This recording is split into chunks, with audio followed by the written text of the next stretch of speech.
Right after the eruption of Bacaya volcano, another storm once again hit Guatemala.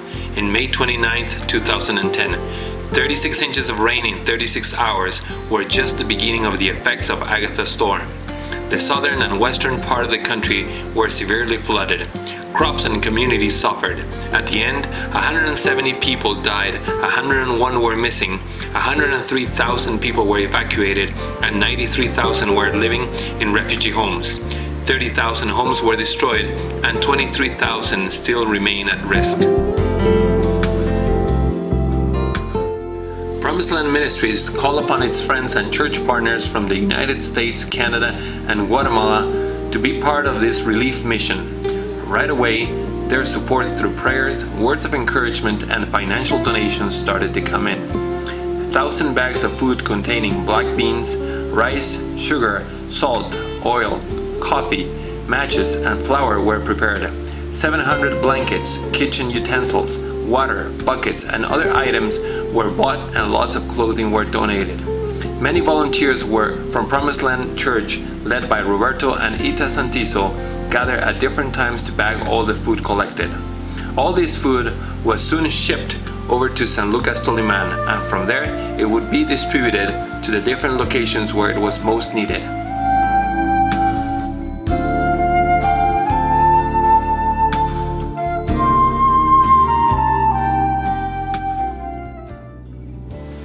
Pampojila is a town located just 10 kilometers south of San Lucas Toliman.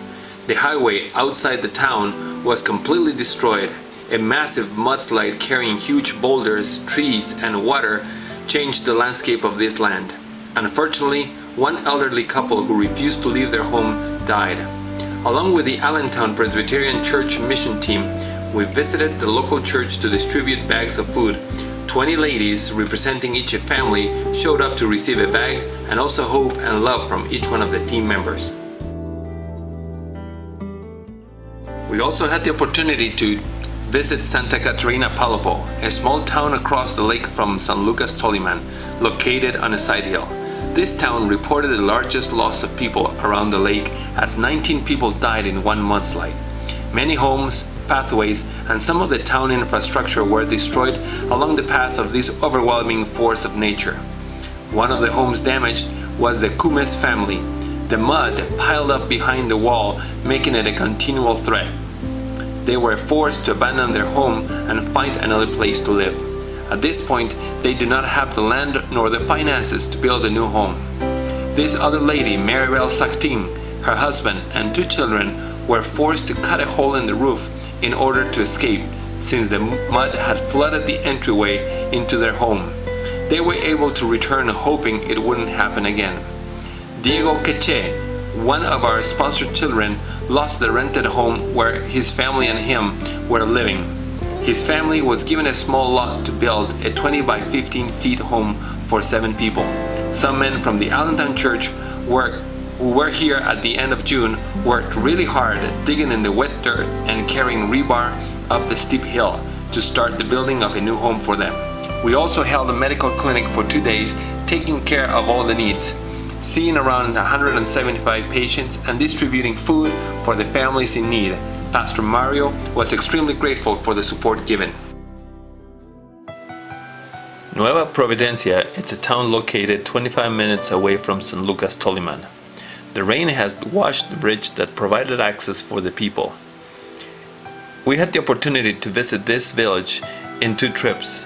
In our first trip, there was no bridge at all. It made a bit hard to bring all the donations across.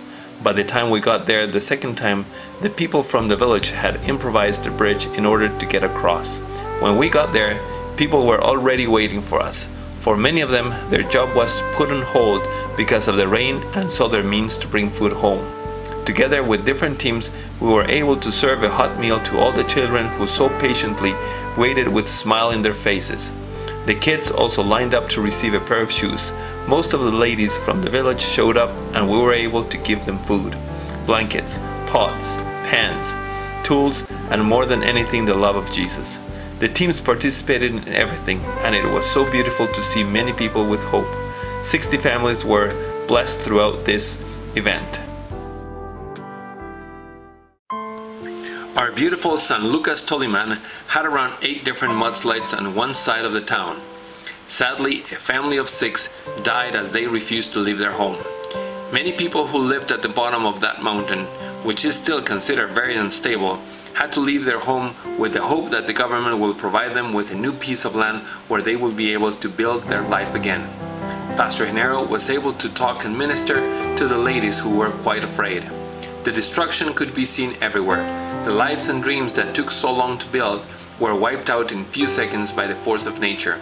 Hopelessness and fear had stricken the heart of the people. School facilities and community halls were being used as refugee homes for the people who were evacuated. Along with the mission teams from Allentown Presbyterian Church and Thompson Memorial Church from the United States, and also El Calvario Church from Guatemala, we visited 4 different refugee homes. We were able to set up medical clinics in each one of them in order to aid the families living there. We also brought food and blanket to all of them. The team members played and prayed and brought hope to those in such a desperate condition. In just one community hall, about the size of a basketball court, there were living at one point 254 people. Thank you to the donations from the Allentown Church, one of the community halls now have a bathroom. The people were receiving us with open arms, and we were able to show the love of Jesus in a practical way. Hope is what they needed. Along with the medical crew, we had the construction crew working in other projects. The Thompson Memorial Church provided with a new roof for a family, as well as the beds for a couple of children. They also worked in a building the addition of 2 new rooms and a new roof for a widow with 6 boys. They were living all in one room. This couple lost the sight of their home, and thanks to the donation of the Women Committee from the Thompson Memorial Church, a new home will be built for them soon.